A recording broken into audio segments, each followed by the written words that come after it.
ধারণা করে এবং গ্রামের গঞ্জের মানুষ আমরা বিভিন্ন জায়গায় যখন রাজনৈতিক বক্তব্য রাখি, মানুষ কিন্তু 31 দফা গ্রহণ করেছে যে না, বিএনপির কাছে দেশ নিরাপদ, দেশের গণতন্ত্র নিরাপদ, দেশের স্বাধীনতা সার্বভৌমত্ব নিরাপদ। ইতিমধ্যেই কিন্তু বিএনপি সেটা প্রমাণ করতে সক্ষম হয়েছে। যে কয়টি দল আছে আপনারা যদি বিবেচনায় নেন, যে নির্বাচন যে কয়টি দল করে, যাদের ভোটের পার্সেন্টেজ আছে, 71 সালে একটি দল তারা জনগণের বিপক্ষে অবস্থান করেছিল, যে জন্য তাদেরকে স্বৈরাচার বলে, মানুষ রাজাকার বলে। এরপরে যারাই ক্ষমতায় ছিল বিএনপি বাদ দিয়ে স্বৈরাচারী হোসেন মোহাম্মদ এরশাদ, তাকে মানুষ স্বৈরাচার বলেছে, কারণ তিনি স্বৈরতান্ত্রিক ভাবে দেশ পরিচালনা করেছেন।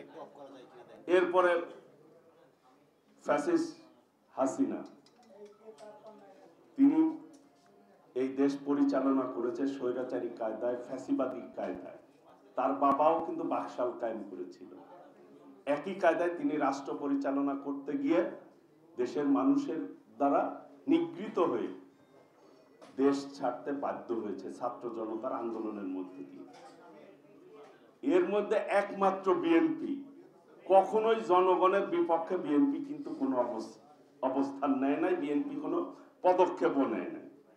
বিএনপি ক্ষমতায় থাকার জন্য কোনোদিনও জনগণের উপর অত্যাচার বা গুলি চালায় নাই। সেই জন্য বাংলাদেশের মানুষের আশা ভরসার জায়গা কিন্তু বিএনপি, এবং বিএনপি একমাত্র গণতন্ত্র ধারণ করে, লালন করে। সেই জন্য মানুষ বলে বিএনপি গণতান্ত্রিক দল। বাংলাদেশে এই মুহূর্তে সবচাইতে আধুনিক উদার গণতান্ত্রিক দল হচ্ছে বিএনপি। সেই বিএনপি নেতৃত্ব দিয়েছেন রাষ্ট্রপতি জিয়াউর রহমান, দেশনেত্রী বেগম খালেদা জিয়া, বর্তমানে আমাদের ভারপ্রাপ্ত চেয়ারম্যান দেশনায়ক তারেক রহমান। ইনশাল্লাহ দেশনায়ক তারেক রহমানের নেতৃত্বেই এই বাংলাদেশে টিকসই গণতন্ত্র প্রতিষ্ঠিত হবে এবং উন্নত জাতি গঠিত হবে ইনশাল্লাহ আগামী দিনে। সেই প্রত্যাশাতেই সকলকে ধন্যবাদ জানিয়ে আমি আমার বক্তব্য শেষ করছি। খোদা হাফেজ। বাংলাদেশ জিন্দাবাদ। শহীদ রাষ্ট্রপতি জিয়াউর রহমান উমর হক, দেশনেত্রী বেগম খালেদা জিয়া দীর্ঘজীবী, বিএনপির ভারপ্রাপ্ত চেয়ারম্যান দেশনায়ক তারেক রহমান জিন্দাবাদ। সকলকে ধন্যবাদ। আসসালামু আলাইকুম রহমতুল্লাহ।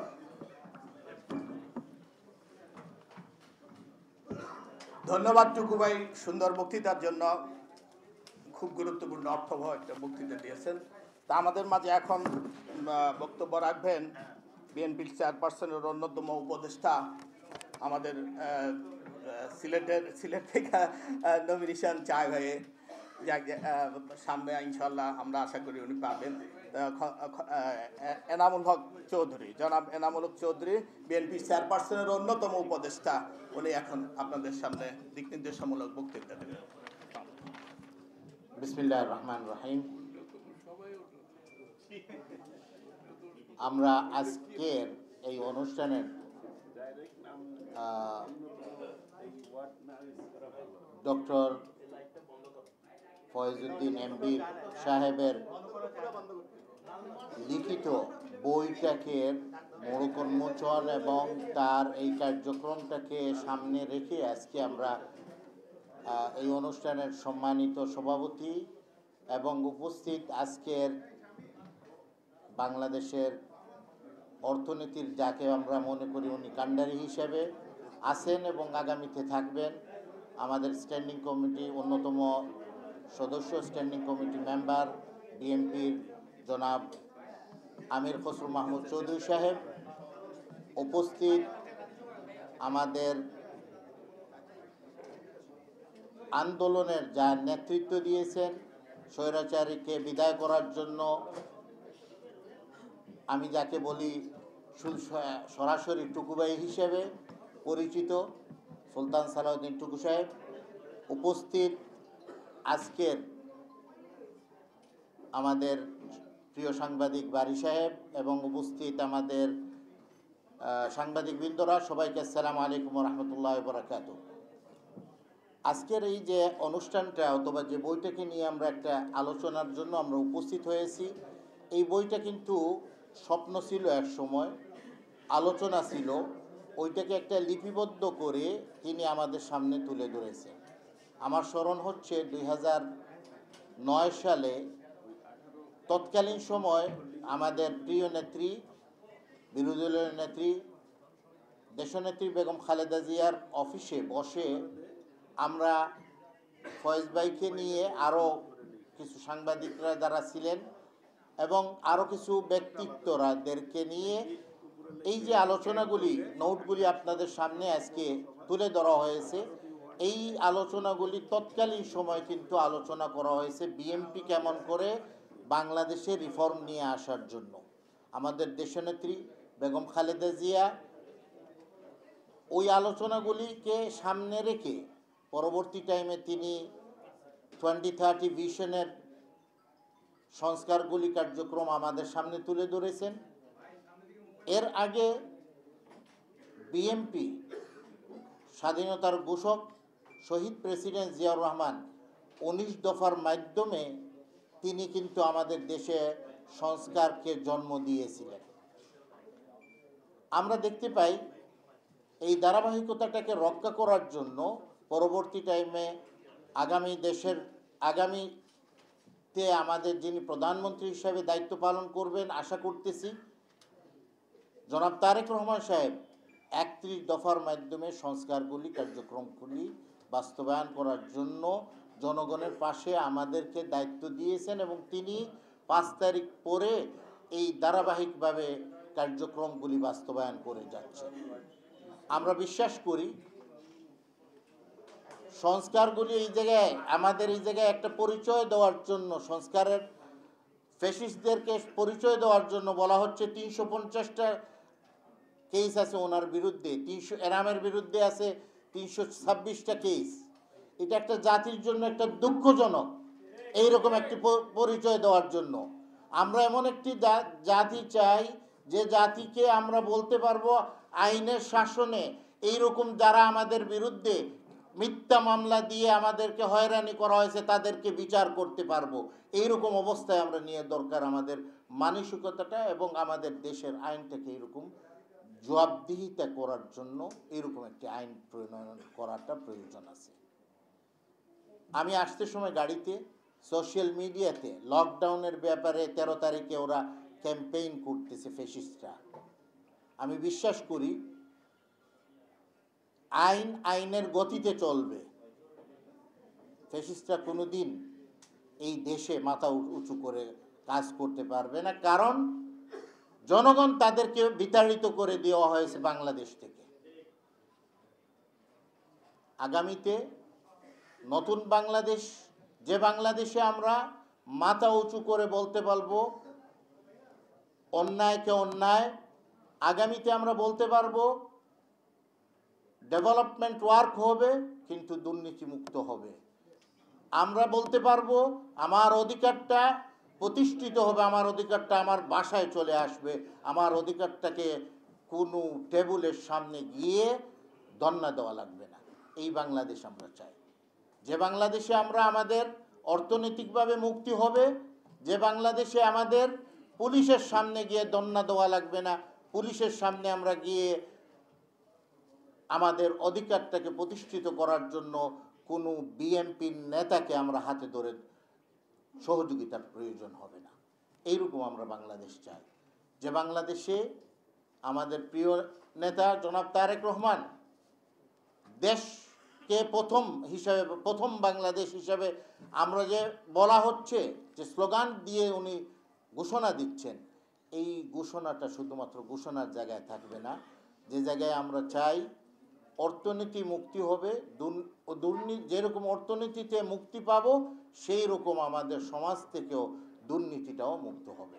আমি আমার বক্তব্য দীর্ঘায়িত না করে আমাদের যে বইটা আজকে প্রকাশনা হচ্ছে, এই বইয়ের মাধ্যমে ইতিহাসটাকে যে সংস্কারগুলি প্রয়োজন আছে, পরামর্শগুলি বিশেষ করে পুলিশে এবং পার্লামেন্টের 2 কক্ষ বিশিষ্টভাবে যে কার্যক্রমগুলি হয়েছে, আমরা ওনার কাছ থেকে আরও পরামর্শ, আরও নতুন নতুন বইগুলি প্রকাশিত হবে। ওনার সফলতা কামনা করতেছি। এই বলে আমার বক্তব্য শেষ করতেছি। বাংলাদেশ জিন্দাবাদ। শহীদ প্রেসিডেন্ট জিয়াউর রহমান অমর হোক। বেগম খালেদা জিয়া জিন্দাবাদ। জনাব তারেক রহমান জিন্দাবাদ। সালাম। জনাব এনাম চৌধুরী, চেয়ারপারসনের উপদেষ্টা, সুন্দর বক্তৃতার জন্য আপনাকে ধন্যবাদ।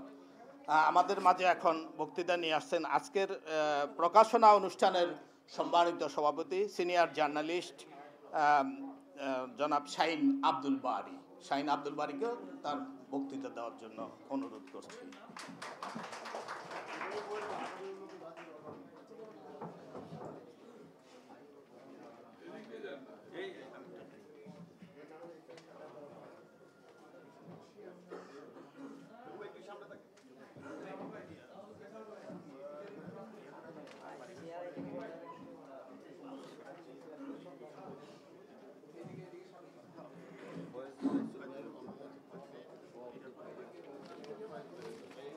আসসালামু আলাইকুম। আজকের আগামী উন্নত জাতি গঠনের দিক নির্দেশনামূলক সুপারিশ বইয়ের মোড়ক উন্মোচন অনুষ্ঠানের প্রধান অতিথি জনাব আমির খসরু মাহমুদ চৌধুরী, উপস্থিত আছেন এনামুল হক চৌধুরী, বিএনপি চেয়ারপারসন উপদেষ্টা, উপস্থিত আছেন জনাব সালাউদ্দিন টুকু, প্রচার সম্পাদক, বিএনপির কেন্দ্রীয় কমিটি। প্রিয় বন্ধুগণ, আমি আগামী উন্নত জাতি গঠনের দিক নির্দেশনামূলক সুপারিশ বইয়ের লেখক ডক্টর ফয়েজউদ্দিন এমবি, তিনি অত্যন্ত পরিশ্রম করে চেষ্টা করে লন্ডন থেকে এই লেখাগুলো আমাদের কাছে পাঠিয়েছেন। আমরা সর্বাত্মকভাবে চেষ্টা করেছি বইটি আপনাদের সামনে দেওয়ার জন্য। আমার একটি অনুরোধ থাকবে, বিশেষ করে মিডিয়ার কাছে, আপনারা এই বইটিকে পড়ে সুন্দর করে দেশের স্বার্থে, জাতির স্বার্থে বইটি গড়ে তুলবেন। আর একটি কথা বলতে চাই, এখানে উপস্থিত আছেন আমাদের সকলের অভিভাবক আমির খসরু মাহমুদ চৌধুরী ভাই। আপনার কাছে একটি বিনীত অনুরোধ, আপনারা ডক্টর ফয়েজউদ্দিন এমবির এই বইটিকে অবশ্যই গুরুত্ব দিবেন। ইনশাআল্লাহ আগামীতে আপনারা যখন ক্ষমতায় যদি আল্লাহ পাক আনেন, তাহলে অবশ্যই এই বইটিকে আপনারা পুঙ্খানুপুঙ্খভাবে দেখে দেশের 3টি গুরুত্বপূর্ণ সম্পর্কে ফয়েজউদ্দিন এমবি কি লিখেছেন তাতে আপনাদেরই বেশি কাজে দিবে। আর একটি শেষ কথা বলে আমি আমার বক্তব্য শেষ করছি, যে আপনারা এই দেশ গঠনে বিভিন্ন সময়ে বিভিন্ন অবস্থার মধ্যে নেতা নেত্রী যারা আছেন, আপনারা জেল কেটেছেন, জুলুম কেটেছেন, অনেক কিছু হয়েছে, নির্যাতনের শিকার হয়েছেন। এখানে আমার খুব আত্মা, আমারও বাড়ি টাঙ্গাইল, সুলতান সালাউদ্দিন টুকুর বাড়ি টাঙ্গাইল। আমি একটি জিনিস বলতে চাই, যে ব্যক্তিকে প্রতিটি গ্রামে, অঞ্চলে, মহল্লায় মানুষ চিনে, বিদ্যা শিক্ষক শিক্ষিকা চিনে, সেই ব্যক্তির নমিনেশনে কেন স্থগিত হয়েছে আমি জানতে চাই। বিএনপির মহোদয় এখানে আছেন, আপনার মাধ্যমে আমাদের সুলতান সালাউদ্দিন টুকুর নমিনেশন দেওয়ার ব্যবস্থা করা হোক, এটি আমার একটি জোর দাবি। এই বলে আমি আমার বক্তব্য শেষ করছি। আসসালামু আলাইকুম।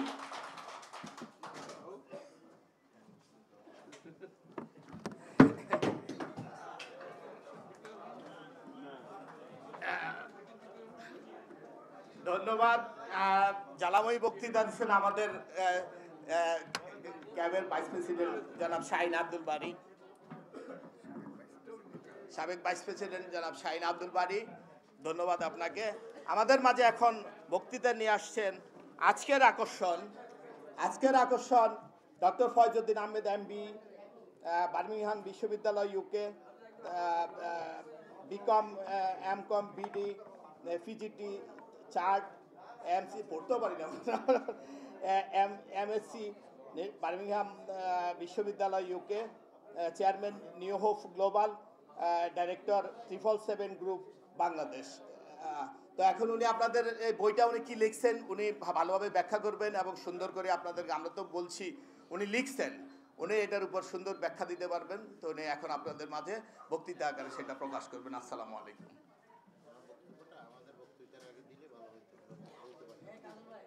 বিসমিল্লাহির রহমানির রহিম। আমার পূর্বে অনেক যারা বক্তব্য রাখছেন অত্যন্ত সুন্দরভাবে বক্তব্য রাখছেন। আমি কিন্তু রাজনৈতিক ব্যক্তিত্ব না, আমার বক্তব্য হয়তো ওনাদের মতো হবে না, এবং আমরা আশা করি আপনারা আমাদের আজকের যিনি আগামীতে যিনি অভিভাবক হবেন, আজকে যিনি প্রধান অতিথি, তার বক্তব্য শোনার জন্য আমি আসছি। স্যারের মাধ্যমেই আমি এবং এনাম ভাই বলে গেছেন, আমরা ওনাদের অনুপ্রেরণায় আজ থেকে অনেক বছর পূর্বে স্যার সব সময় এনকারেজ করতেন, মোটিভেট করতেন যে ফয়েজ সাহেব আপনি যা লিখেন অত্যন্ত ফলপ্রসূ এবং জাতির জন্য আমাকে দেখতে হবে না। স্যারের সাথে সব সময় কনসাল্ট করে এবং এনাম ভাইয়ের সাথে সব সময় কনসাল্ট করে কিভাবে আমাদের দেশের উন্নতি হয়, এই লক্ষ্যেই আমি কাজ করে গেছি। বিগত ফ্যাসিস্ট সরকারের সময় প্রত্যেকটা ইস্যুর উপরে স্যার চাক্ষুষ সাক্ষী আছেন, এনাম ভাই চাক্ষুষ সাক্ষী আছেন, প্রত্যেকটা ইস্যুর উপরেই আমার লিখিত এবং বিভিন্ন পত্রপত্রিকায়, আপনাদের প্রিন্ট ইলেকট্রনিক মিডিয়ায় আমার প্রত্যেকটা জিনিস জার্নাল প্রকাশিত হয়েছে। আমি আমার বক্তব্য দীর্ঘায়িত করব না, কিন্তু আমি একটু না বললেও আপনাদের কাছে আমার একটু, যেমন আমাকে যারা সহযোগিতা করেছেন, আমার আজকের মাননীয় সভাপতি এবং কাজল ভাই এবং রিয়াজ, তাদের প্রতি আমার কৃতজ্ঞতা এই বই প্রকাশ করার জন্য। বিসমিল্লাহির রহমানির রহিম। সম্মানিত অতিথিবৃন্দ, প্রিয় সাংবাদিক বন্ধুগণ, শুভাকাঙ্ক্ষী এবং অনুষ্ঠানের সকল উপস্থিত মান্যবর ব্যক্তিবর্গ, আপনাদের প্রতি জানাই আন্তরিক শুভেচ্ছা ও ধন্যবাদ। আজকের এই অনুষ্ঠানে আপনাদের সামনে দাঁড়িয়ে আমার জন্য এক গভীর আনন্দের বিষয়। আজ আমরা যে বইটি প্রকাশ করতে যাচ্ছি তা শুধু একটি বই নয়, এটি আমাদের জাতির জন্য এক চিন্তার আহ্বান, সচেতনতার যাত্রা, সমন্বিত জাতীয় পুনর্জাগরণের দিশা। আমি দৃঢ়ভাবে বিশ্বাস করি, একটি জাতি যখন সমৃদ্ধ হয়, যখন সেই জাতির মানুষ চিন্তা করে কেবল নিজের জন্য নয়, বরং সমাজ, দেশ, মানবতার বৃহত্তম কল্যাণের জন্য, এই বইটি সেই চিন্তার দিগন্তকে আরও প্রসারিত করার একটি প্রচেষ্টা মাত্র। সম্মানিত মাননীয় অতিথিবৃন্দ, আমরা এমন এক সময় দাঁড়িয়ে আছি যখন বিশ্ব ক্রমাগত পরিবর্তিত হচ্ছে। প্রযুক্তি, রাজনীতি, অর্থনীতি, পরিবেশ সব কিছু নতুন বাস্তবতার তৈরি করছে, কিন্তু এই দ্রুত পরিবর্তনের ভিতরে আমাদের জাতীয় পরিচয়, নৈতিকতা, মানসিকতা, মূল্যবোধ অটুট রাখতে হবে। সম্মানিত অতিথিবৃন্দ, এই বিষয়ে আমি চেষ্টা করেছি আমাদের হলিস্টিক ন্যাশনাল ডেভেলপমেন্ট অর্থাৎ সর্বাঙ্গীন জাতীয় উন্নয়ন এর একটি ধারণা তুলে ধরতে, যেখানে অর্থনৈতিক অগ্রগতির পাশাপাশি মানসিক উন্নয়ন, শিক্ষা, রাজনৈতিক, নৈতিক পরিবেশ, সচেতনতা এবং সামাজিক সম্প্রীতির সমান গুরুত্ব পায়। আমি বিশ্বাস করি, উন্নয়ন মানে শুধু বড় বড় বিল্ডিং, রাস্তাঘাট, মেগা প্রকল্প নয়। উন্নয়নের মানে হলো মানুষের মধ্যে আলোর সঞ্চার, এমন শিক্ষা যেমন সমাজ গঠন করে যেখানে প্রতিটি নাগরিক নিজের গর্বের সঙ্গে বলতে পারে, আমি এই দেশের সন্তান, আমি এই জাতির জন্য কাজ করি। প্রিয় উপস্থিতবৃন্দ, আমার জীবনের অভিজ্ঞতা থেকে আমি উপলব্ধি করতে পারছি, পরিবর্তন কখনো বাইরে থেকে আসে না, তা শুরু হয় আমাদের অন্তর থেকে। যখন আমরা নিজের ভিতরে নৈতিক শক্তি, ইতিবাচক দৃষ্টিভঙ্গি, দায়িত্ববোধ জাগিয়ে তুলি, তখন সমাজ, জাতির ভিতর মজবুত হয়। আমি চেষ্টা করেছি এই বইটি লিখতে গিয়ে আমি অনেক তারুণ্যের প্রজন্মের মন ও মস্তিষ্কের আলো জ্বালাতে, যেমন তারা নিজেদের ভিতর থেকে নেতৃত্বের গুণাবলী বিকাশ করতে পারে, দেশ প্রেমে উদ্বুদ্ধ হয়, নৈতিকতা দৃঢ় হয়। আমি আন্তরিকভাবে ধন্যবাদ জানাই বাংলাদেশ রিপোর্টার ইউনিয়নকে, যারা আমাকে এই গুরুত্বপূর্ণ মঞ্চে আমার চিন্তা দৃষ্টিভঙ্গি ভাগ করার সুযোগ করে দিয়েছেন। আমি আরও কৃতজ্ঞতা জানাচ্ছি গণমাধ্যমের, প্রিন্ট এবং ইলেকট্রনিক মিডিয়ার সবাইকে। গণমাধ্যম আমাদের সমাজের আয়না, আর সেই আয়না পরিষ্কার থাকলে জাতির সত্যিকারের প্রতিচ্ছবি ফুটে ওঠে। সম্মানিত অতিথিবৃন্দ, এই বইটি আমি উৎসর্গ করেছি আমাদের আগামী প্রজন্মের জন্য, যারা হবে বাংলাদেশের ভবিষ্যৎ দিশারি। আমি আশা করি এই গ্রন্থে তাদের চিন্তার খোরাক দিবে, অনুপ্রেরণা যোগাবে এবং আমাদের সমাজে ইতিবাচক পরিবর্তনের স্রোত বয়ে দিবে। পরিশেষে আমি মহান আল্লাহ তাআলার দরবারে শুকরিয়া আদায় করছি, যেন আমাদের এই সবাইকে ন্যায়ের পথে পরিচালিত করেন, দেশপ্রেম মানবতার সেবায় নিয়োজিত রাখেন এবং আমাদের প্রিয় বাংলাদেশকে জ্ঞান নৈতিকতা সমৃদ্ধির আলোকবর্তিতায় পরিণত করেন। মহান আল্লাহ তাআলা আমাদের সকলের সহায় হোক এবং আপনাদের সবাইকে ধন্যবাদ জানিয়ে আমি আমার বক্তব্য আর দীর্ঘায়িত করব না। পরিশেষে আমি সবাই আপনাদের প্রিন্ট এবং ইলেকট্রনিক মিডিয়া সবার কাছে কৃতজ্ঞতা প্রকাশ করে আমি আমার বক্তব্য শেষ করছি। আজকে যিনি আমাদের প্রধান অতিথি, উনি নিশ্চয়ই আপনাদেরকে এক দিক নির্দেশনামূলক বক্তব্য দিবেন। আগামীতে জাতি কেমন হবে, যেমন আমাদের পুলিশ ব্যবস্থা, আপনারা ভাবতেই পারেন না একটি সভ্য জাতির একটি বাহিনী ডিজেপিয়ার হয়ে যায়। আপনারা ভাবতে পারেন না একটি দেশের চিফ জাস্টিস নিখোঁজ হয়ে যান, একটি দেশের চিফ প্রিস্ট যারা ধর্ম আমাদের প্রধান খতিব যিনি, উনি নিখোঁজ হয়ে যান। তাহলে ভাবতে পারেন যে কীভাবে দেশে বিগত 17 বছর কীভাবে আপনারা অত্যাচারিত হয়েছেন। সেটার জন্য আমরা আগামীতে ভাবতে হবে আমাদের পুলিশ বাহিনী কি হবে, আমাদের স্বাস্থ্য কেমন হবে, আমাদের লোকাল গভর্নমেন্ট কেমন হবে, আমাদের 2 স্তর বিশিষ্ট পার্লামেন্ট সেটা কেমন হবে, তারা কি নেতৃত্ব দিবেন, আপনাদের সবারই ভাবা উচিত। আমি আমার বক্তব্য আর দীর্ঘায়িত করব না। আমরা আজকের যে প্রধান অতিথি তার বক্তব্য শোনার জন্য সবাই আগ্রহে অপেক্ষা করছেন। আমি আমার বক্তব্য আর দীর্ঘায়িত করব না। আপনারা আমার বক্তব্য শোনার জন্য আপনাদের প্রতি কৃতজ্ঞতা জানিয়ে আমি আমার বক্তব্য শেষ করছি। আপনারা ভালো থাকেন, সুস্থ থাকেন এবং আগামীতে আবারও কোনো এক সময় আপনাদের জন্য আবারও কিছু আমি গত নির্বাচনে ইশতেহার সেটা অনেকটা এগিয়ে নিয়ে চলে আসছি। যদি স্যার অনুমতি দেন এবং সেই সুপারিশ ওনার কাছে আগামীতে আমরা পাঠাবো, আপনারা হয়তো কোনো এক সময় আবারও উপস্থিত হয়ে সেটাও শুনতে পারবেন। আপনারা সবাই ভালো থাকেন, সুস্থ থাকেন। আসসালামু আলাইকুম রহমতুল্লাহি ওয়া বারাকাতুহু।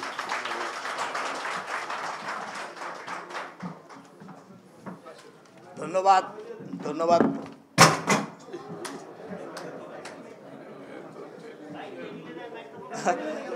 ধন্যবাদ লেখক গবেষক জনাব ডক্টর ফয়জউদ্দিন আহমেদ এমবি। আমাদের অডিয়েন্সের একটা কি দাবি ছিল, টাঙ্গাইল উত্তাল আমাদের টুকু ভাইকে নমিনেশন দেওয়ার জন্য। তা আমাদের প্রধান অতিথির কাছে আমাদের চাওয়া গিয়ে টাঙ্গাইলের টুকু ভাইকে নমিনেশন এই তো প্রধান অডিয়েন্স কথা বলে না। হ্যাঁ অবশ্যই 17 বছর রাজপথে ছিল, গাড়ি ভেঙে। আচ্ছা এখন বক্তৃতা নিয়ে আসছেন বীর চট্টলার কৃতি সন্তান, আমাদের পরম শ্রদ্ধ প্রধান অতিথি জনাব আমির খসরু মাহমুদ চৌধুরী, সদস্য জাতীয়তাবাদী দল।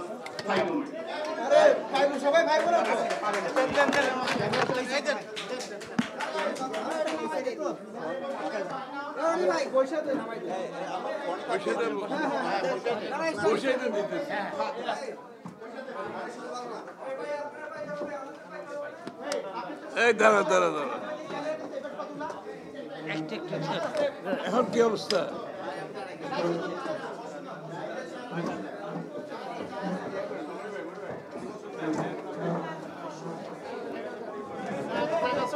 ক্যামেরা এদিক থেকে পাই না, ওখানে একটু কষ্ট করে না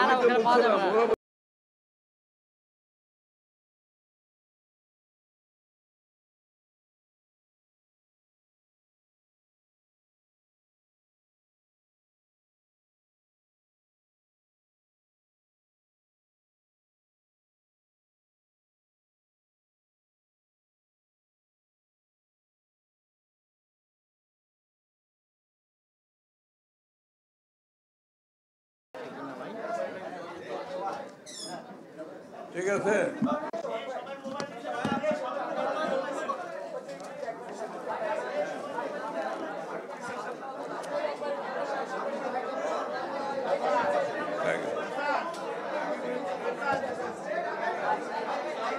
আস্তে আস্তে আস্তে আস্তে আস্তে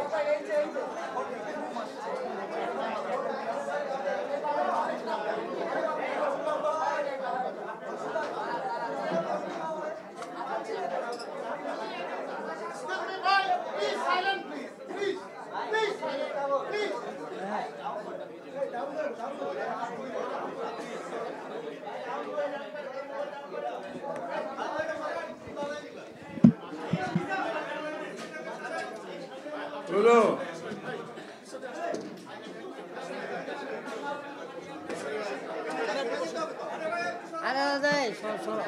পিছনে দাঁড়ানোর দরকার নেই। এটা হচ্ছে বিএনপি পিছনে দাঁড়াতেই হবে। বলি তাইলে শুরু করি নাকি?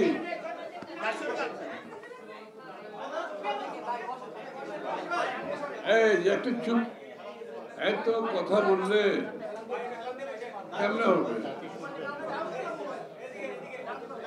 কি এখন সমস্যা কি? আমি দাঁড়িয়ে যাই নাকি? ঠিক আছে, সাংবাদিক ভাই বোনেরা, ঠিক আছে? আচ্ছা, বিসমিল্লাহির রহমানির রহিম। আজকে আমাদের doctor Mohammad Faizuddin MBE, member of British empire, owner এবং চেয়ারম্যান নিউ হোপ গ্লোবাল, উনি একজন গবেষক, বিশেষজ্ঞ এবং ইউকেতে উনি পাবলিক সার্ভিসে, লোকাল গভর্নমেন্টে খুবই উচ্চ পদে ছিলেন। ওনার অভিজ্ঞতার আলোকে যে বইটি আজকে আমরা এখানে উন্মোচন করতে যাচ্ছি, আগামীর উন্নত জাতি গঠনের দিক নির্দেশনামূলক সুপারিশ, সুপারিশগুলো খুব গুরুত্বপূর্ণ। দ্বিকক্ষ বিশিষ্ট সংসদ, উন্নত মানের পুলিশ ও পুলিশিং পরিচালনা এবং স্থানীয় সরকার ব্যবস্থা খুবই গুরুত্বপূর্ণ। আমরা যখন গণতন্ত্রের কথা বলি, গণতন্ত্র শুধুমাত্র নির্বাচন আর ভোট না। গণতন্ত্র হচ্ছে গণতান্ত্রিকভাবে নির্বাচিত সংসদ, সরকার এবং বাংলাদেশের প্রতিষ্ঠানগুলো যদি সঠিকভাবে না চলে, গণতন্ত্র কাজ করে। গণতন্ত্র কাজ করার জন্য যে প্রতিষ্ঠানগুলো আছে, এই প্রতিষ্ঠানগুলো যদি স্বচ্ছতার সাথে, যোগ্যতার সাথে চালাতে না পারে এবং সঠিক লোকজন পরিচালনা করতে না পারে, গণতন্ত্র কিন্তু কাজ করে না। এই জন্য আজকের নতুন বাংলাদেশের আমাদের যে ভাবনা, চিন্তা, আকাঙ্ক্ষা, এটাকে যদি বাস্তবায়ন করতে হয়, তাহলে বাংলাদেশের গণতান্ত্রিক প্রতিষ্ঠানগুলোকে আমরা সুচারুরূপে সংগঠিত করে স্বচ্ছতার সাথে, যোগ্যতার সাথে পরিচালনা করতে হবে। যে কারণে পয়সায় বইগুলো লিখেছেন, বইটাতে সব সুপারিশগুলো দিয়েছেন এবং এই সুপারিশ থেকে আমরা কিন্তু অত্যন্ত উপকৃত হব। কারণ বাংলাদেশ জাতীয়তাবাদী দল এই মুহূর্তে আগামীর বাংলাদেশ কিভাবে পরিচালিত হবে, এটার উপর আমাদের বিভিন্ন গ্রুপগুলো কাজ করছে। অনেকগুলো কাজ শেষও হয়ে গেছে এবং এই কাজগুলো করছি এই জন্য, আল্লাহ যদি আমাদেরকে নির্বাচিত করে সরকার গঠনের সুযোগ দেন, বাংলাদেশের জনগণ যদি সুযোগ দেন, তাহলে আমরা প্রথম দিন থেকে যাতে সিদ্ধান্ত নিতে পারি। সরকার গঠনের পরে বাংলাদেশে যেটা হয়, কয়েক মাস না বছর চলে যায় যে কি কাজ করব, কিভাবে করব। এইবার আমরা সিদ্ধান্ত নিয়েছি, এখন থেকে আমাদের সমস্ত প্রস্তুতি আমরা ইনশাআল্লাহ শেষ করে ফেলেছি, প্রায় শেষের দিকে। যাতে সরকার যদি গঠন করার সুযোগ দেয় আল্লাহ, তাইলে আমরা প্রথম দিন থেকে আমাদের সিদ্ধান্তগুলো একটার পর একটা দিতে থাকি। এবং সিদ্ধান্তগুলো কিন্তু ওপেন কোনো সিদ্ধান্ত না। এই সিদ্ধান্তগুলো কিভাবে বাস্তবায়ন করব, এর রিসোর্স কোত্থেকে আসবে, সব কাজগুলো কিন্তু আমরা এখন শেষ করে ফেলছি। এবং এই জন্য যাতে করে বাংলাদেশের মানুষের কিন্তু আকাঙ্ক্ষা এখন আকাশচুম্বী, এটা তো আপনারা বুঝতে পারছেন। এত বড় একটা পরিবর্তনের পরে যে আকাঙ্ক্ষা, যে প্রত্যাশা মানুষের মনে জেগেছে, এইটা কম সময়ের মধ্যে পূরণ করতে হবে। এই জন্য আমরা কি কি করব, কিভাবে করব, কত দিনের মধ্যে করব, সেটাও বলে দিচ্ছি। কত দিনের মধ্যে করব, কোনটা কত দিনের মধ্যে করব, সেটাও আমরা বলে দেব, যাতে করে সরকার সুচারুরূপে দক্ষতার সাথে স্বচ্ছতার সাথে পরিচালনা হয়। অত্যন্ত গুরুত্বপূর্ণ এই কাজগুলো আমরা শেষ করছি এখন। এর মধ্যে পুলিশের বিষয়টা আপনারা জানেন, আইন শৃঙ্খলা অত্যন্ত গুরুত্বপূর্ণ। এই যে ফয়েজ সাহেব বলল, পুলিশের চিফ পালিয়ে যায়, পুলিশের কমিশনার পালিয়ে যায়, আর কেউ জেলে আছে, আর কেউ ভয় ভীতিতে চাকরিতে জয়েন করতে পারছে না, আর যারা আছে তাদের মধ্যে একটা অস্বস্তি বিরাজ করছে। কেন? একটা দেশের আইন শৃঙ্খলা বাহিনী যদি ওই জায়গায় চলে যায়, আপনি ওই দেশটি কিভাবে পরিচালনা করবেন? ওই দেশটা কিভাবে, আমরা কি রাষ্ট্র, যে নেশন বিল্ডিং এর কথা বলছি, আমরা দেশ গড়ার কথা বলছি, একটা আইন শৃঙ্খলা বিহীন দেশে একটা সুষ্ঠু আইন শৃঙ্খলা বাহিনী না থাকলে আপনি কিভাবে দেশ গড়তে পারবেন? আইন শৃঙ্খলা হচ্ছে একেবারে, আইনের শাসন হচ্ছে একেবারে প্রাথমিক একটি দেশের জন্য প্রয়োজনীয়তা, প্রাথমিক প্রয়োজনীয়তা। তো সেই ক্ষেত্রে ফয়েজ সাহেব যে সুপারিশমালাগুলো নিয়ে আসছে, আমার সৌভাগ্য হয়েছে, আমি কিছু কিছু সৌভাগ্য দিতে, আর উনি করার সময় আমার সাথে বিভিন্ন সময় আলাপও হয়েছে। আমাদের জন্য খুবই গুরুত্বপূর্ণ একটা আইন শৃঙ্খলা বাহিনী যেটা নির্দলীয়, যেটা স্বচ্ছতার সাথে, দক্ষতার সাথে, সততার সাথে পরিচালিত হবে। তাহলেই সেটা একটা গণতন্ত্রের এবং দেশ পরিচালনার একটা ভিত্তি সংগঠন, প্রতিষ্ঠান। এটার উপর আমাদের একটা নীতিমালা আমরা প্রণয়ন করছি, যেটাতে পুলিশ পরিচালনা, দক্ষতা, স্বচ্ছতা, জনগণের কাছে গ্রহণযোগ্যতা, পুলিশের সাথে জনগণের সম্পর্ক থাকবে নাগরিক এবং আইন শৃঙ্খলা বাহিনী, কেউ কারো উপরে না। যে পুলিশের মন মানসিকতার মধ্যে নাগরিকের সেবা আমরা যদি আনতে না পারি, পুলিশের কাজ কি? জনগণের সেবা দেওয়া। প্রত্যেকটি সরকারি কর্মকর্তার কাজ কি? জনগণের সেবা দেওয়া এবং জনগণের সুরক্ষা দেওয়া। জনগণের সম্পত্তি, তার জীবনের, তার কাজ করার, সামাজিক, অর্থনৈতিক, রাজনীতিক, এখানে সুরক্ষা দেবে আইন শৃঙ্খলা বাহিনী। আর এটা বিচার করবে আমাদের বিচার বিভাগ, বিচারের দায়িত্ব বিচার বিভাগের। সুতরাং পুলিশের কাজটা আমাদের জন্য গুরুত্বপূর্ণ। এই প্রতিষ্ঠানটিকে আমাদেরকে আবার গড়ে তুলতে হবে, যে জায়গায় গিয়েছে সেখান থেকে গড়ে তুলতে হবে। এই জন্য যে সংস্কারগুলো প্রয়োজন, আমাদেরকে সেই সংস্কারগুলো করতে হবে। এবং এগুলো কিন্তু বর্তমানে অন্তর্বর্তীকালীন সরকারের যে সংস্কার কর্মসূচি, তার মধ্যে খুব একটা গুরুত্ব পায়নি। আমি কথাটা আবার বলছি, পুলিশের সংস্কারের বিষয়টা একেবারেই গুরুত্ব পায়নি, যেটা সবচেয়ে আগে গুরুত্ব পাওয়ার কথা ছিল, যেটা সবচেয়ে বেশি গুরুত্ব পাওয়ার কথা ছিল, সেটা কিন্তু একেবারেই গুরুত্ব পায়নি। এবং এই জন্য আমরা আগামী দিনে পুলিশ সংস্কারের কাজটা অত্যন্ত গুরুত্বের সাথে কম সময়ের মধ্যে আমরা সমাধান করতে চাই। এই কাজটা আমাদের করতে হবে। একটা দ্বিতীয় কাজ হচ্ছে লোকাল গভর্নমেন্ট, স্থানীয় সরকার অত্যন্ত গুরুত্বপূর্ণ। আমাদের দেশে স্থানীয় সরকার যদি না থাকে, আপনার সেবাটা কোথায় হয়? স্থানীয়ভাবে হয়। ঢাকায় বসে তো সেবা দেবে না, সেবা দেবে স্থানীয় সরকারগুলো, সিটি কর্পোরেশনগুলো দেবে, পৌরসভাগুলো দেবে, ইউনিয়ন কাউন্সিল দেবে, ডিস্ট্রিক্ট কাউন্সিল দেবে। তাহলে এই স্থানীয় সরকারকে যদি আমরা শক্তিশালী করতে না পারি, তারা যদি তাদের নিজ দায়িত্ব সঠিকভাবে পালন করতে না পারে, তাহলে জনগণের কাছে সেবা পৌঁছাবেন কি করে? কোনো কারণ তো নেই। এমনকি পুলিশের সেবাও, এর মধ্যে পুলিশের সেবার মধ্যে স্থানীয় সরকার একটা ভূমিকা আছে। এটা কিন্তু বাংলাদেশে আমরা কোনো সময় করিনি। স্থানীয় সরকার এবং পুলিশের হাতে হাত ধরে কাজ করতে হয়, যেটা বাংলাদেশে টোটালি অ্যাবসেন্ট। পুলিশ পরিচালিত হয় কেন্দ্র থেকে। এখন আপনি বাংলাদেশের সেই টাঙ্গাইলের সেই টুকুর এলাকায় যদি বলি, আমি টাঙ্গাইলের পুলিশের যে নাগরিকের সাথে সম্পর্ক, তার যে দায়িত্ব, সে স্বচ্ছতার সাথে, নিষ্ঠার সাথে, সততার সাথে পালন করছে কিনা, জনগণের সুরক্ষার কাজ করছে কিনা, এই ঢাকা থেকে বসে টাঙ্গাইলের সুরক্ষা দেওয়া খুব কঠিন।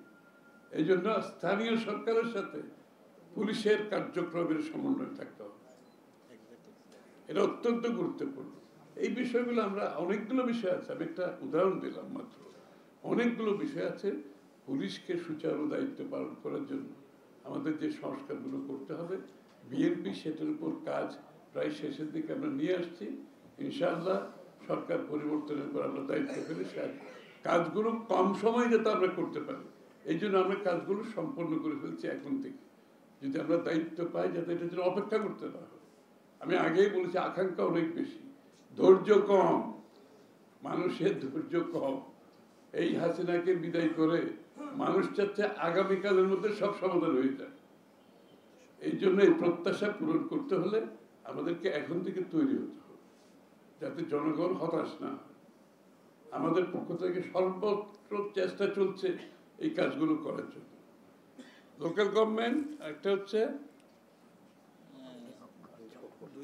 দ্বিকক্ষ বিশিষ্ট, এটা আবারও বিএনপির প্রস্তাব, আপনারা তো জানেন। দ্বিকক্ষ বিশিষ্ট প্রস্তাবটা কিন্তু বিএনপি। এখন অনেকের কথাবার্তায় মনে হয় এটা দ্বিপক্ষ বিশিষ্ট তাদের একটা ধারণা। তাদের কোনো ধারণা ছিল তারা জীবন মুখ থেকেও বাইর করে দেয়।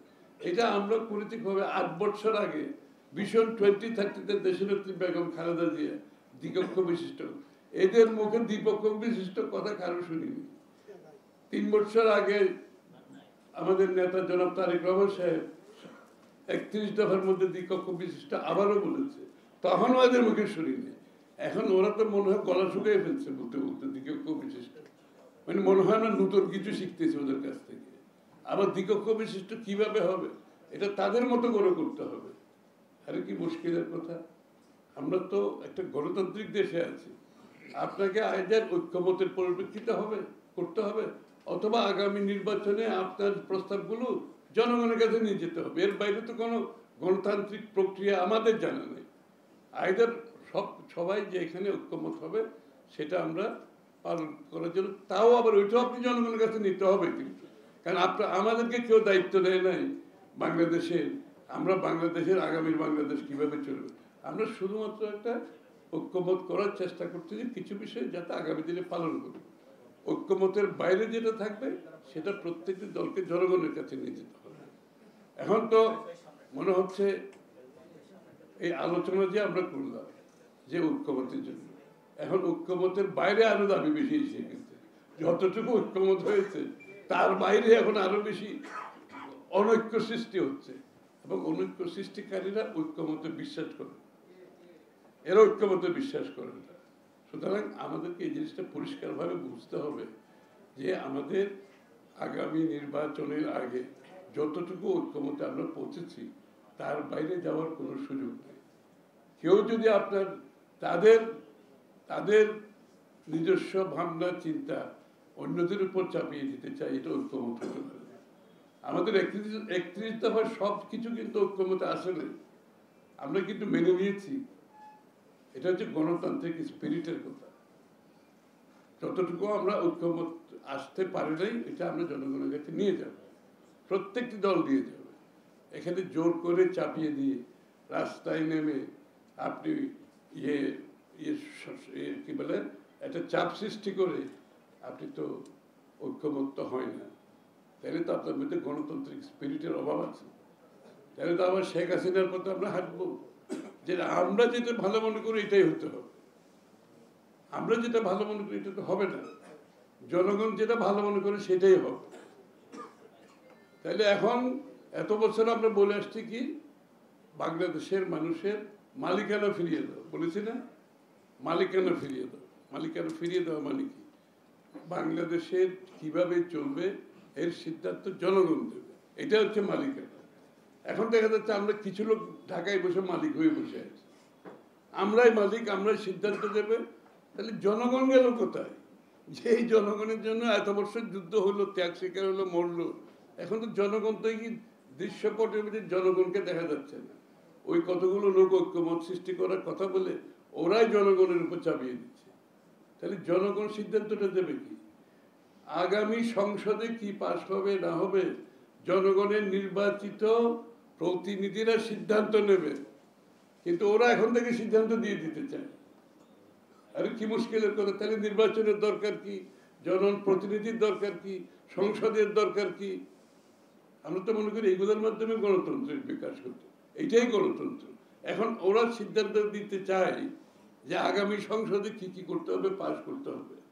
তাহলে প্রতিনিধিদের কাজটা কি? এই যে অগণতান্ত্রিক যে আচরণ, শেখ হাসিনা চলে যাওয়ার পরে আমাদের অনেকের মনে রয়ে গেছে।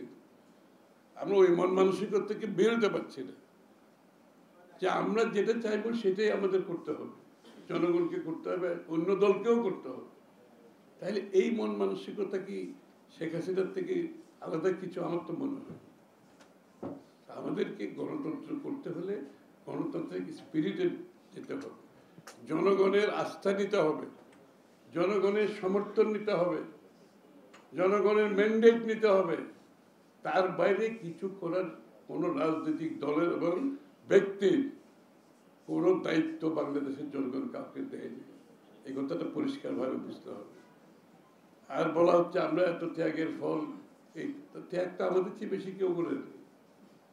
16 বছর ধরে ত্যাগটা আমরা সবচেয়ে বেশি করেছি। তা আমরা তো ত্যাগের কৃতিত্ব চাচ্ছি না। ওই ত্যাগের কৃতিত্ব যারা চায়, ওই আবার বাংলাদেশের স্বাধীনতার কৃতিত্ব নিয়েছিল শেখ হাসিনা, তার পরিবার, তার দল, মুক্তিযুদ্ধের সব কৃতিত্ব কোথায় গেছে বাংলাদেশ? ওই কৃতিত্ব নিতে গিয়ে তো বাংলাদেশকে ধ্বংস করে দিয়েছে। আবার একটা গ্রুপ এখন বেরিয়েছে, তাদেরকে কৃতিত্ব নিতে হবে। ওই বিএনপি তো কৃতিত্ব নিচ্ছে না। সবচেয়ে বেশি যারা ত্যাগ স্বীকার করেছে যে দলটি, যে দলের নেতা কর্মীরা, সেই দলের নেতা প্রথম দিনেই বলেছে এই কৃতিত্ব জনগণের। তারেক রহমান সাহেব কি বলেছে? এই কৃতিত্ব জনগণের, প্রথম দিন বলেছে। আমরা তো দিচ্ছি না। তাহলে এই কৃতিত্ব যদি আবার এই খেলা শুরু হয়, ওই যে আওয়ামী লীগের যেভাবে ধ্বংস হয়েছে ওই পথে চলতে হবে। এই কৃতিত্ব দিতে হবে জনগণকে। আমরা আমাদের ভূমিকাটা মাত্র পালন করছি। আমরা রাজনৈতিক দল হিসেবে আমাদের দায়বদ্ধতার পরিপ্রেক্ষিতে আমরা জনগণের জন্য আমরা আমাদের ভূমিকা পালন করেছি। আমি তো কৃতিত্ব নেওয়ার জন্য ওখানে যাইনি। সুতরাং যারা তাদের এই সমস্ত কথা বলে ঘোলাটে করে নির্বাচনকে বাধাগ্রস্ত করার, বিলম্বিত করার চেষ্টা করছে, তারা কি গণতন্ত্রের পক্ষের লোক? এটাকে আমি বলতে পারবো? গণতন্ত্রের পক্ষের লোক তো হতে পারে না এরা। যারা নির্বাচনকে বাধাগ্রস্ত করতে, তারা কি গণতন্ত্রের পক্ষের মানুষ? হতে পারে না। যারা নির্বাচন থেকে, আজকে একটা দেশ 14 মাস চলতেছে একটি অনির্বাচিত সংসদের একটি অনির্বাচিত সরকারের মাধ্যমে। আপনারা জানেন এই 14 মাসে অনির্বাচিত সরকারের চলাকালীন সময়ে বাংলাদেশের রাষ্ট্রের কোনো প্রতিষ্ঠান কাজ করছে না, কাজ করার কোথাও না। আমি তাদের দোষও দিচ্ছি না, কারণ জনগণের সমর্থন ব্যতীত, জনগণের ব্যাকিং ছাড়া কোনো সরকার কাজ করতে পারে না। সুতরাং তারাও পারেনি, তাদেরকে আমি দোষারোপ করছি না। এই জন্য মানুষ এখন নির্বাচনের মাধ্যমে মুক্তি চায়। আপনি দেশের মানুষ সবগুলো তাদের সিদ্ধান্ত স্থগিত। কেন স্থগিত হলো? আমরা নির্বাচনের পরে হবে, সেটা বিনিয়োগ হোক, ব্যবসা বাণিজ্য হোক, মানুষের পারিবারিক সিদ্ধান্ত পর্যন্ত আমি জানি ভাই নির্বাচনটা হয়ে যাক, তারপর আমরা এগুলো করব। সব কিছু স্থগিত, স্থবির। একটা দেশ কি এইভাবে চলতে পারে? এরপরে যারা বাধাগ্রস্ত করতে চায় নির্বাচনকে, যারা বিলম্বিত করতে চায় তারা কি গণতন্ত্রের পক্ষের মানুষ? বিশ্বাস করা যায়? আসলে কি ওদের মনের মধ্যে গণতন্ত্র আছে, না অন্য কোনো উদ্দেশ্য নিয়ে তারা রাজনীতিতে নেমেছে এই দলগুলো? হ্যাঁ, তো আমি বেশি কিছু বলবো না। আমাদের সংস্কার প্রস্তাব যেগুলো ফয়জুদ্দিন সাহেব দিয়েছেন, এগুলো নিবিড়ভাবে আমরা পরীক্ষা নিরীক্ষা করবো। এর মধ্যে কিছু কিছু আমি ঐক্যবোধ পোষণ করেছি ওনার সাথে, আমাদের কাজের সাথে মিলে যাচ্ছে, আর বাকিগুলো আমরা আলাপ আলোচনা করব।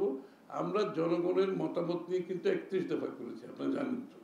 আবার 31 দফা নিয়ে মানুষের দ্বারে দ্বারে গেছি আমরা আগে, কারণ আমরা মনে করি যে জনগণের সমর্থন ব্যতীত কোনো সংস্কার কেউ করা উচিত না, করতে পারবেও না। ঢাকায় বসে যারা টেবিলের চারদিকে বসে আলাপ আলোচনা করে তাদের নিজেদের মতো সংস্কার করতে চায়, যেখানে জনগণের কোনো মতামত নাই। একমাত্র জনগণের মতামত হচ্ছে নির্বাচনে জিতে সংসদে পাস করা। আর গণভোটের কথা একটু বলে দিই, মানে জনগণের মতামতের সাথে গণভোটের সাথে সংযুক্তি। গণভোট হচ্ছে, গণভোট এখন যারা সরকারে অন্তর্বর্তীকালীন সরকার আছে তারা বর্তমান সংবিধানকে মেনে নিয়ে সংবিধানের স্পিরিটের পরিপ্রেক্ষিতে তারা সরকার গঠন করছে। বাংলাদেশে একটি সংবিধান আছে বর্তমান, যে সংবিধানের অধীনে অন্তর্বর্তী সরকার হয়েছে। এই সংবিধানে গণভোটের কোনো প্রভিশন নাই, কোনো অপশন নেই। সুতরাং আমাকে সংবিধান মানতে হবে। হ্যাঁ, শুধু তাই নয়, গণভোট সবসময় হয় যেটা আপনি জনগণের মতামত নিয়ে সংসদে পাস করবেন, অথবা সংসদে কিছু পাস করবেন, জনগণের মতামত নেন নাই, ওটা পাস করার পরে আপনি গণভোটে যেতে পারবেন। এই যে আমরা গণভোটে, এখন গণভোটের নির্বাচনের আগে না নির্বাচনের দিনেও গণভোট করার এই সংবিধানে এলাও করে না। তারপরও বিএনপি অত্যন্ত কি বলবো, আমাদের খুব একটা আমরা খুব উদার হয়ে শুধুমাত্র একটা, যাতে দেশে সহনশীল একটা রাজনীতি থাকে, দেশে একটা পরস্পরের প্রতি সম্মানবোধ থাকে, যাতে দেশের মধ্যে কোনো বিশৃঙ্খলা সৃষ্টি না হয়, দেশের মধ্যে সাংঘর্ষিক কিছু না হয়, আমরা সব কিছু মাথায় রেখে উদার হয়ে তাও নির্বাচনের দিন রাজি হয়েছে। এটা কিন্তু সরি, আমি এটা আমার মত থেকে আমি বলছি, এই নির্বাচনের আগে, সংসদে পাশ হওয়ার আগে গণভোটের কোনো সুযোগ নেই। এটা বিএনপির উদারতা, ওনাদের নির্বাচনের দিনও রাজি হয়েছে, এটা বিএনপির উদারতা। আর দ্বিতীয় কথা বলি, নোট অফ ডিসেন্ট যেখানে দ্বিমত পোষণ করা হয়েছে, দ্বিমত পোষণ করার অর্থ হচ্ছে ঐক্যমত হয়নি, এটাও বিএনপির উদারতা। দ্বিমত পোষণ মানে ঐক্যমত হয় নাই, যে বিষয়ে ঐক্যমত হয় নাই সেটা গণভোটেও যেতে পারে না, তাও আমরা রাজি হয়েছি যে ঠিক আছে দ্বিমত পোষণ করা দিয়ে ঐক্যমত ইয়েতে গণভোটে যাই, ওটাও কিন্তু বিএনপির উদারতা। কারণ বিএনপি একটি সহনশীল একটা রাজনীতি চায়, বিএনপি একটা স্থিতিশীলতা চায় দেশের মধ্যে। বিএনপি আপনার অপরের সাথে দ্বিমত পোষণ করেও আমরা তাদের প্রতি সম্মান জানাতে চাই।